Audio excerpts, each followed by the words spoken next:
그러니 비 오는 걸 예측하는 것보다 우산을 챙길지의 여부를 고민하는 게 더 우리에게는 의미 있다고 볼 수 있는 거죠. 그런 관점에서 본다면 우리가 연금은 박보미 TV. 박보미 TV.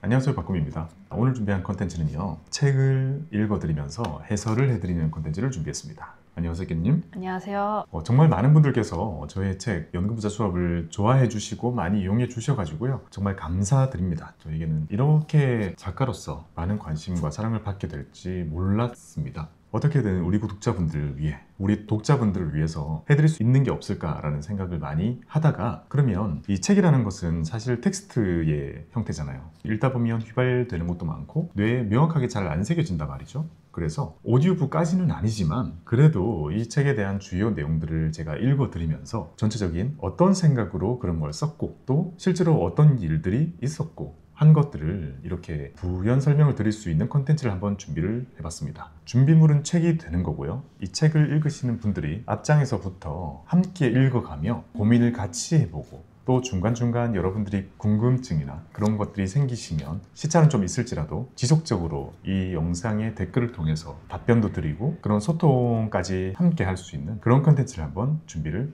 해봤습니다. 오늘은 수많은 우리 독자분들을 대표해 가지고요, 독자분들이 궁금해할 것 같다, 독자분들이 헷갈려 할 만하다, 뭐 이런 것들을 저한테 물어봐 주시면 되겠습니다. 네, 알겠습니다. 그러면 이제 구독자분들이 책을 읽으시면서 궁금하셨던 부분은 댓글로 남겨주시는 거죠? 네. 제가 그러면 필기 다 해오겠습니다. 잘 부탁드리겠습니다. 감사합니다, 독자님. 참고로 여러분, 제가 하고 있는 고민스쿨에서 은퇴자 클래스를 별도로 만들었으니까요, 많은 관심 부탁드립니다. 그 은퇴자 클래스는요, 지금 저희가 다루고 있는 이 연금부자 수업에 있는 내용들을 본인의 투자와 가장 직결시키는 것을 목적으로 하는 그런 클래스입니다. 책을 더 넘어서 진짜 실질적인 투자에 접목이 필요하신 분들 같은 경우에는 클래스에도 많은 관심 가져주시기 바랍니다. 영상 아래의 고정 댓글에 관련 내용들을 남겨놓도록 하겠습니다. 자, 그럼 시작하겠습니다. 프롤로그부터 읽어주는 건가요? 네, 프롤로그는 꼭 읽어드리고 싶었습니다. 어찌 보면 이 책 전체 중에서 저희의 개인적인 생각, 생활 가장 많이 들어간 부분이 아닐까 생각을 해봅니다. 맞아요. 프롤로그랑 에필로그가 제일 와닿았어요. 그렇죠? 다른 건 지식이지만 여기는 제 내용이 많으니까요. 자, 프롤로그. 30년 후 여러분들의 댓글을 기다립니다. 30년 전 박보미 TV를 보고 무작정 시작한 연금 투자가 오늘 제 인생을 행복하게 만들어줬습니다. 감사합니다. 언젠가 유튜브를 통해 이런 댓글을 받는 것이 제 꿈입니다. 금융 유튜버로 활동해온 지 5년이 지났는데 기회가 닿을 때마다 연금의 중요성을 강조해온 이유는 바로 누군가의 이런 변화를 돕기 위해서입니다. 이 꿈이 제가 끊임없이 연금을 이야기해온 원동력이자 최종 목표입니다. 댓글 남기실 거죠? 30년 뒤에? 당연히 남기죠. 30년 뒤에 저는 70이 넘는군요. 제가 MBTI가 대문자인이잖아요. 정말 쓸데없는 상상을 많이 하는데요. 30년 뒤 제가 70이 넘은 그 나이에 막 이 댓글 몇 개나 달릴까? 어떤 내용이 달릴까? 정말 많은 사람들이 덕을 보고 있겠지, 이런 생각을 하는 게 엄청 행복해요. 왜냐하면 유튜버는 구독자분들의 얼굴을 그렇게 많이 볼 수가 없어요. 어디선가에 계실 그런 구독자분들의 삶을 알 수는 없으나 만약에 댓글을 본다면 알 수 있을 거 아니에요. 누군가는 그래도 시장의 힘을 빌어, 그리고 시간의 힘을 빌어 만든 그런 노후 자금으로 안정적인 노후를 보내고 있겠구나 라는 것을 확인할 수 있게 되잖아요. 그리고 어찌 보면 제가 이 컨텐츠를 만들고 한 것도 5년이잖아요. 너무 짧은 시간인 거예요. 우리에게 노후는 수십 년 뒤에 있을 거예요. 그러면 그때 가서 이런 댓글을 제가 본다면 정말 성공한 거잖아요. 그 어떤 사람보다 내가 젊을 때 외쳤던 그 많은 것들이 현실이 되고 실제로 검증이 되었다는 것을 제가 스스로 확인할 수 있게 되는 거니까 얼마나 뿌듯할까요? 근데 지금 조금 놀라운 게, 왜 요즘 써주시는 댓글 보면은 보미님의 영상을 통해서 투자를 시작할 용기가 생겼다, 약간 이런 식의 댓글이 많잖아요. 그래서 이대로 쭉 하면 30년 뒤에 분명히 그런 댓글 받으실 것 같아요. 감사합니다. 열심히 해봅시다. 자, 계속 읽어볼게요. 현금으로 방치된 1억 원, 그리고 열심히 거래하는 500만 원. 제가 처음 증권사에 입사한 2010년대 초반만 해도 연금에 관심을 기울이는 사람은 별로 없었습니다. 저 역시 입사 전에는 연금의 중요성을 전혀 몰랐으니까요. 하지만 증권사 직원으로 연금 교육을 받으면서 충격적인 사실을 깨달았습니다. 우리의 노후가 얼마나 불안정한지, 그리고 연금이 얼마나 중요한지를 알게 되었죠. 자, 이 깨달음이 계기가 되어 증권사에서 일하면서 배운 지식으로 가장 먼저 부모님의 연금부터 챙기기 시작했습니다. 한편 그 당시에 우리나라에서는 퇴직연금 제도가 본격적으로 도입이 되고 있었습니다. 대기업들이 하나둘 퇴직연금을 도입하면서 저는 갑자기 수십 명의 퇴직연금 고객들을 관리하게 되었죠. 그런데 이 과정에서 놀라운 광경을 목격했습니다. 고객들의 퇴직연금 계좌에는 8천만 원, 심지어 1억 5천 이렇게 들어있는데 대부분 현금으로 방치되어 있었습니다. 반면 같은 고객의 주식계좌 속에는 고작 500만 원 정도가 들어있었는데 하루에도 열 몇 번씩 매매가 일어나고 있었습니다. 이 모순적인 상황이 답답했습니다. 정작 자신의 미래를 위해 가장 중요한 자산이 무엇인지 인식하지 못하는 그 현실이 너무 안타까웠습니다. 전화를 걸어 설득해보려고 했지만 거의 다 실패했습니다. 대부분의 고객은 자신의 퇴직금이 증권사에 있다는 사실조차 인지하지 못했고 제 전화를 보이스피싱 전화로 오해하기도 했죠.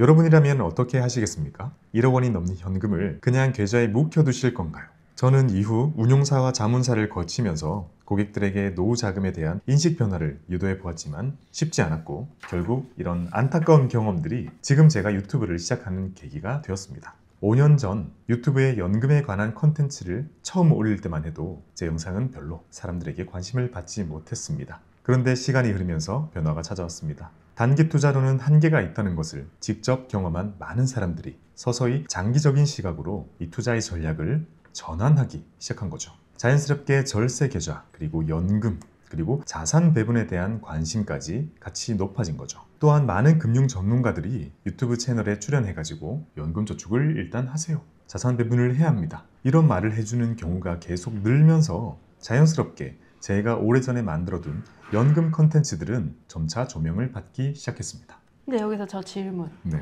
증권사 들어가자마자 연금에 대한 교육을 받으면서 부모님의 연금을 먼저 챙겼다 했잖아요. 네. 그러면 2010년대 초반부터 챙긴 거면 부모님이 개인 연금으로는 한 10몇 년 정도 챙기신 거예요? 그쵸. 10몇 년 됐죠. 그 어때요? 누적 수익률 너무 좋고요. 제가 후회하고 있는 거 한 가지는 왜 그때 더 많이 안 했지? 아 그때 엄청 소액으로 하신 거예요? 10만 원을 했어요. 당시에 많은 사람들의 저항이 너무 큰 거예요. 투자에 대한 저항이 너무 커가지고 그냥 10만 원으로 해보세요라고 그냥 세일즈 자체가 그 방식이었어요.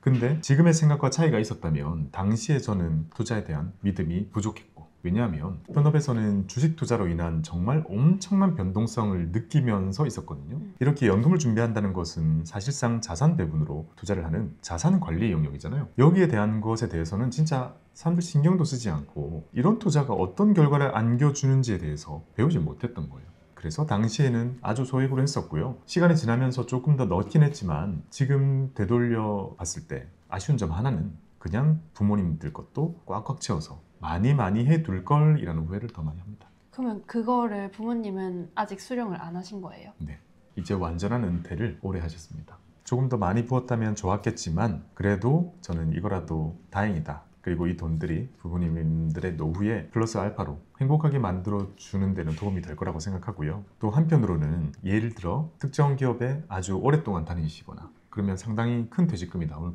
거예요. 그럼 그 퇴직금을 연금을 활용할 수 있죠. 또 많은 분들은 거주를 위해 부동산을 매수를 하셨을 거고 투자의 목적이 아니었음에도 불구하고 그렇게 매수한 부동산이 자산이 돼요. 크게 불어나서 나중에 그것을 활용할 수 있는 투자를 할 수 있는 거잖아요. 노후에 쓸 수 있는 자산의 종류가 여러 가지라는 거죠. 지금 우리의 부모님의 세대에는요. 그러니 어찌 보면 제가 아주 많이 걱정되는 부분 중에 하나는 그 다음 세대, 즉 이제 우리 이후의 세대가 되겠죠. 여기서는요. 자산을 모을 수 있는 기회가 예전보다 더 적어요.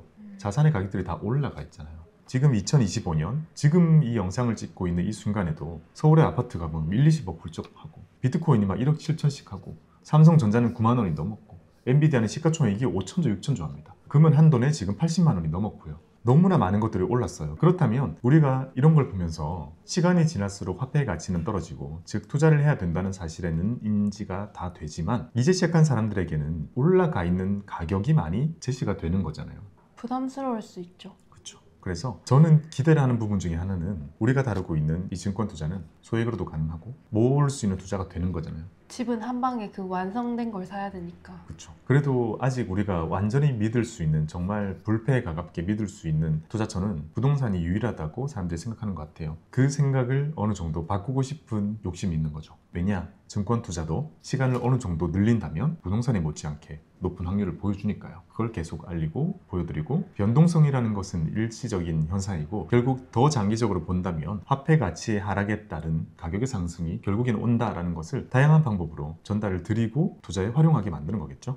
근데 그러면 그 이전에 고객분들한테 퇴직금이 이만큼 있다라고 전화 돌릴 때 그분들은 다 예금으로 되어 있는 거예요? 이게 어떤 형태냐면요, 회사가 퇴직연금 제도를 도입합니다. 그거는 회사의 의사결정인 거예요. 당연히 그 의사결정을 하기 위해서는 근로자들의 동의가 필요한 거고요. 근데 이제 퇴직연금 제도가 도입이 되면 그 회사는 몇 개의 회사를 지정합니다. 그걸 퇴직연금 사업자라고 부릅니다. 몇 개의 사업자를 지정하면 이제 근로자들이 그 사업자들 중에 한 곳에 골라서 본인의 퇴직금을 이렇게 넣게 되는 거죠. 요즘에는 약간 다를 수 있으나 당시만 해도 은행 한 곳, 증권사 한 곳, 보험사 한 곳, 이렇게 다양성을 위해서 뿌려놓는 게 보통이었고, 그리고 상당히 많은 사람들이 은행, 그리고 일부의 사람들이 증권과 보험을 선택을 했었어요. 그럼 퇴직연금에 대한 제도나 여기에 대한 것들을 회사 입장에는 잘 알고 있겠지만 근로자 입장에서는 너무나 천차만별인 거예요, 지식의 정도가. 그래서 상당히 많은 사람들은 그냥 나 옆에 팀장님이 하는 대로 할래, 이런 분위기가 되게 많았던 거죠. 그래서 증권사를 선택하게 된다면 이제 담당자가 가가지고 쭉 계좌를 터오게 됩니다. 터오게 되고 계좌를 틀 때 지금까지 다녔던 것에 대한 퇴직금이 일단 처음에 한번 들어오게 되잖아요. 그동안 다닌 게 있으니까. 그러니까 큰 돈이 들어오게 되는 거예요. 그러면 그동안에는 내가 근속연수가 쌓이고 있었지만 내가 보지 못했던 나의 퇴직금을 그때 보게 되는 거죠.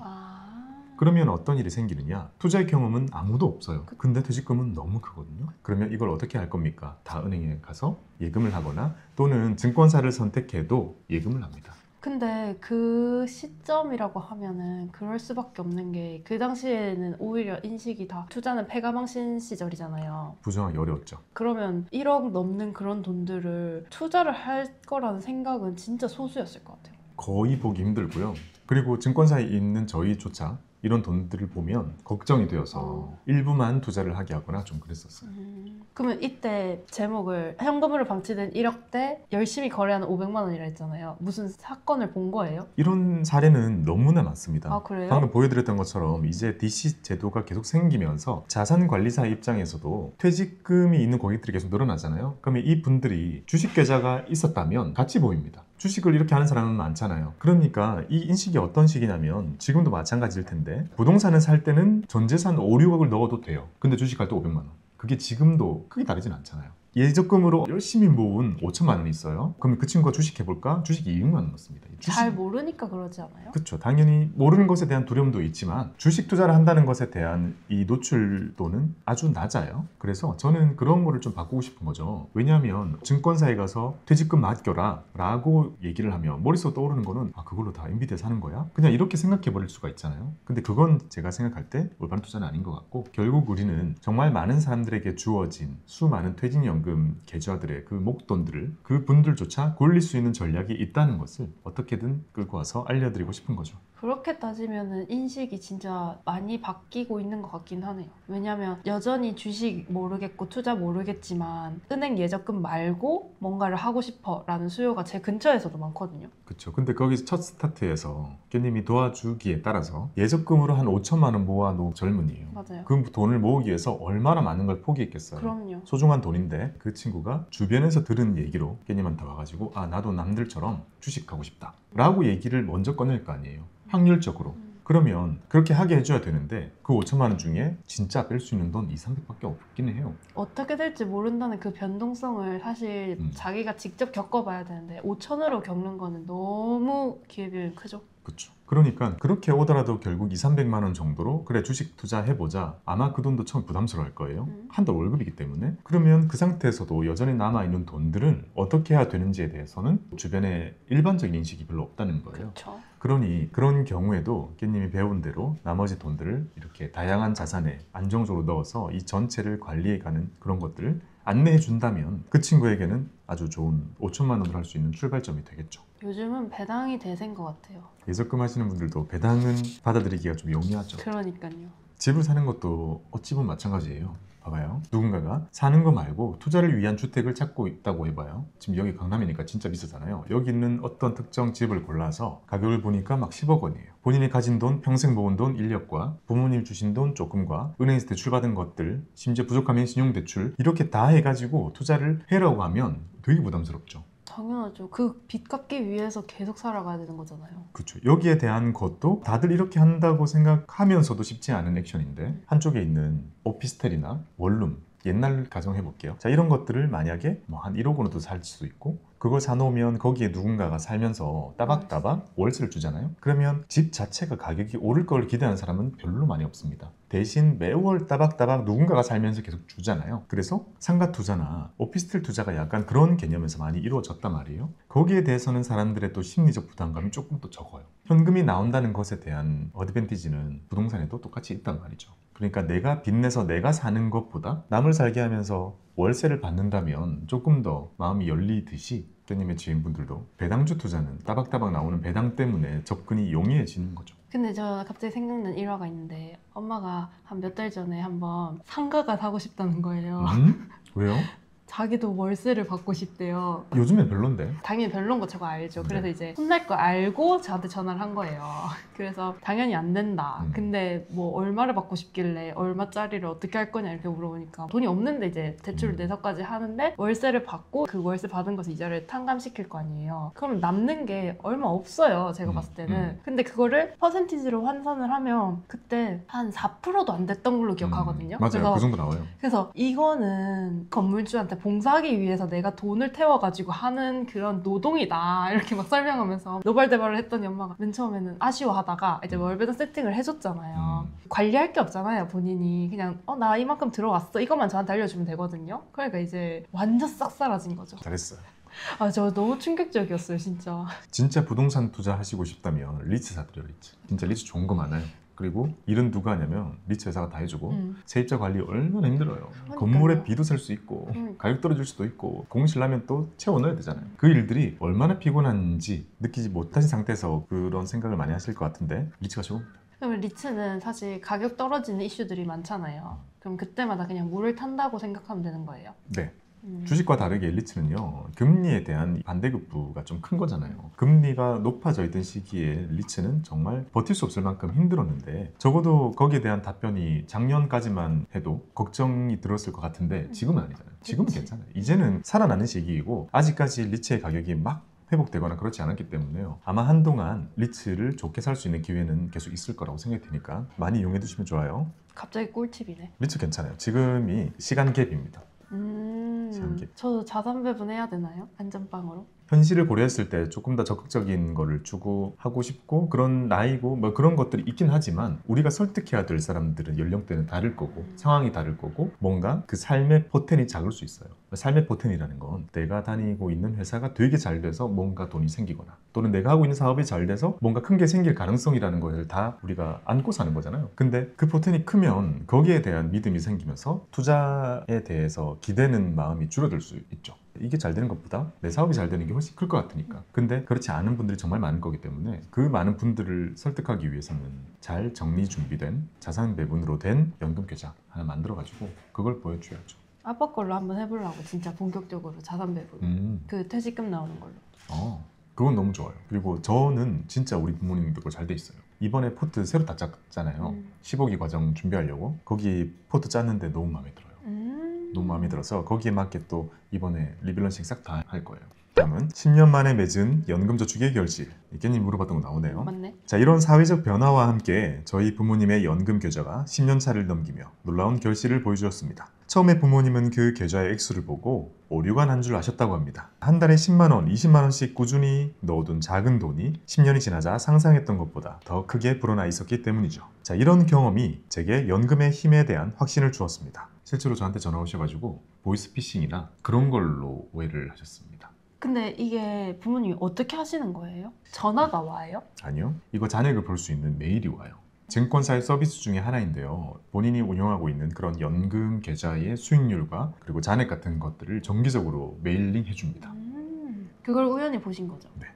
그걸 보시고 이런 연금이 없을 텐데 라고 하신 거예요. 그만큼 10년이 지나서 부모님이 보셨을 때 놀라운 금액이었다는 거네요. 그렇죠. 그리고 그 돈이 만들어진 과정에는 당연히 오랜 시간 동안 적립을 했기 때문에 원금도 상당한데 우리가 보통 생각했던 것보다 수익률이 높은 거죠. 그러니 생각을 했던 것보다 너무 큰 돈이 들어있었던 거죠. 저희 부모님 말고도요, 돈이 많이 들어있는 연금 계좌는 너무나 흔하디 흔합니다. 그러면 아는 사람만 하고 있는 거였던 건가요? 알지 못했을 수도 있어요. 그러니 하는 순간에도 에이, 이게 뭐 큰 게 되겠어 라고 생각하셨을 것 같고, 당시에 저는 젊은 나이였잖아요. 그러니까 스스로 직접 오랜 기간 봐온 계좌는 별로 없을 거 아니에요. 그러니 저조차 거기에 대한 믿음이 많이 없었으나 고객분들은 오랫동안 해오신 분들이 있을 거고, 그 고객분들의 계좌를 통해서 이미 간접적으로 확인할 수 있는 거죠. 와, 이 돈이 어떻게 들어있지? 딱 보면 평범하신 분이에요. 그러면 그때 그 당시에도 세액공제라는 혜택이 있었을 거 아니에요? 네.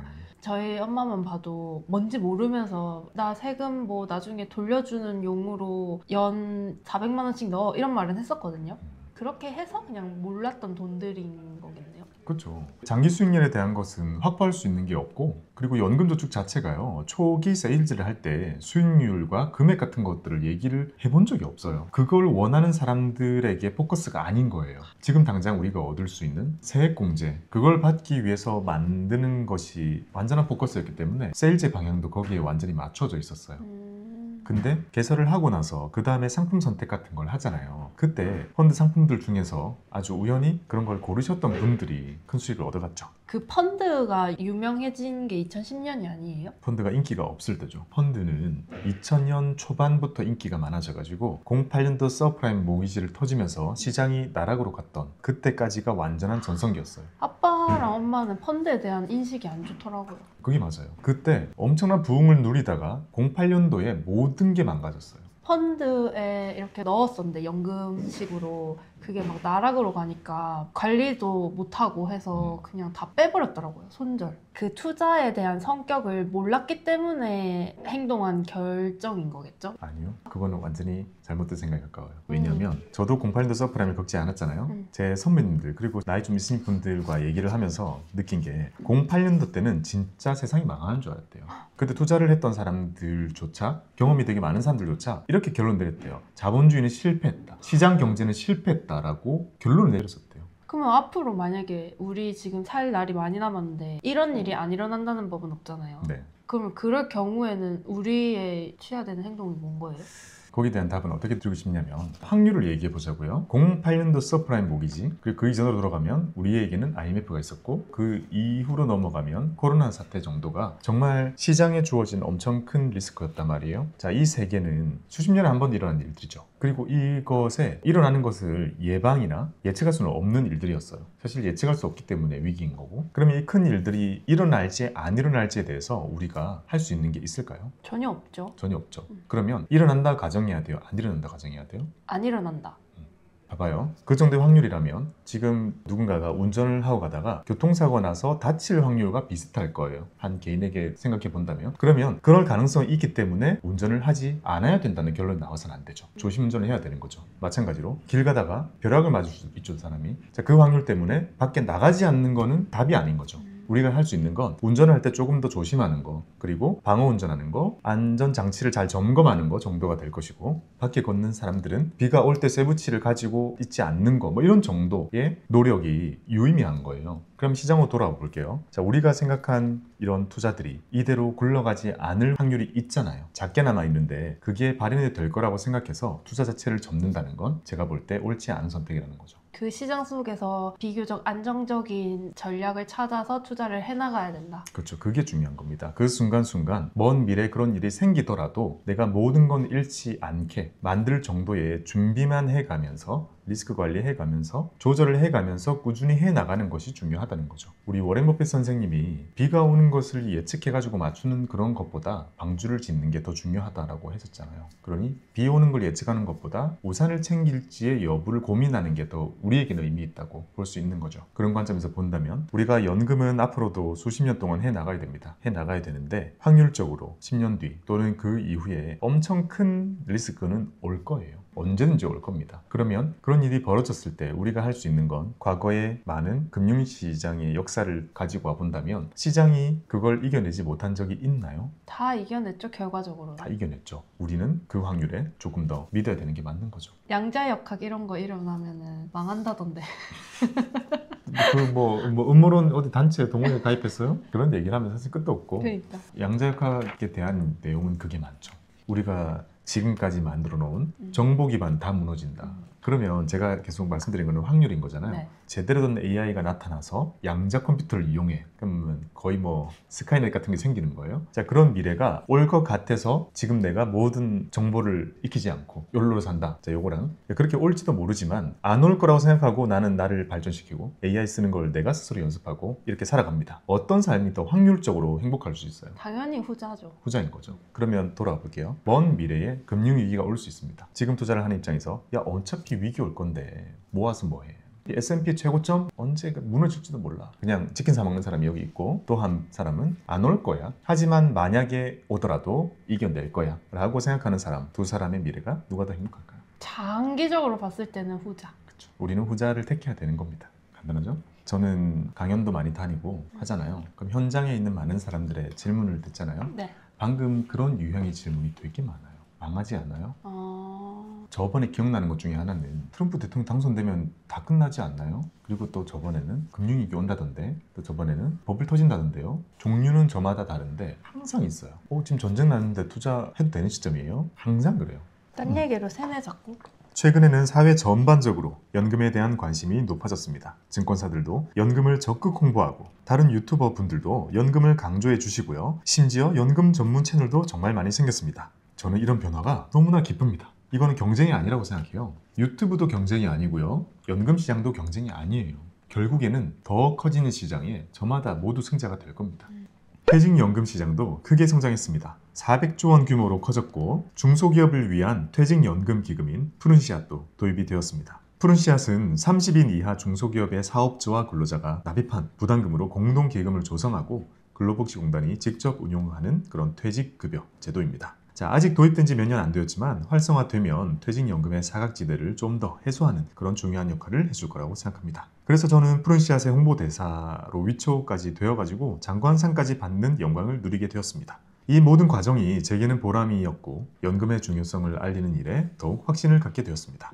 선후가 바뀐 거예요. 홍보대사가 되었기 때문에 알린 게 아니고 상을 받았기 때문에 말씀드린 게 아니라 이런 것과 무관하게 연금은 너무나 중요하고 커질 거고 퇴직연금도 중요합니다. 그리고 중소기업의 퇴직연금 사각지대도 해소를 해야 되는 또 하나의 영역인 거고요. 거기에 대한 것에 관심을 가졌다는 것만으로 이렇게 큰 영예가 주어진다는 것 자체도요. 저는 그 시장이 커지고 있는 것을 보여주는 그런 증거라고 생각합니다. 영상을 넘어 책으로 유튜브는 정보를 전달하는 가장 쉽고 편리한 수단입니다. 다양한 지식과 정보가 무한대로 공유된다는 장점이 있죠. 하지만 유튜브 영상은 시간이 지나면 새로운 콘텐츠들에 밀리고 체계적인 학습이 어렵다는 한계가 있습니다. 많은 구독자가 영상을 봤는데 실천하기 어려워요. 지금까지 설명한 내용 정리해주세요. 구독자분들이 전부 다 경상도에 계신가 보네요.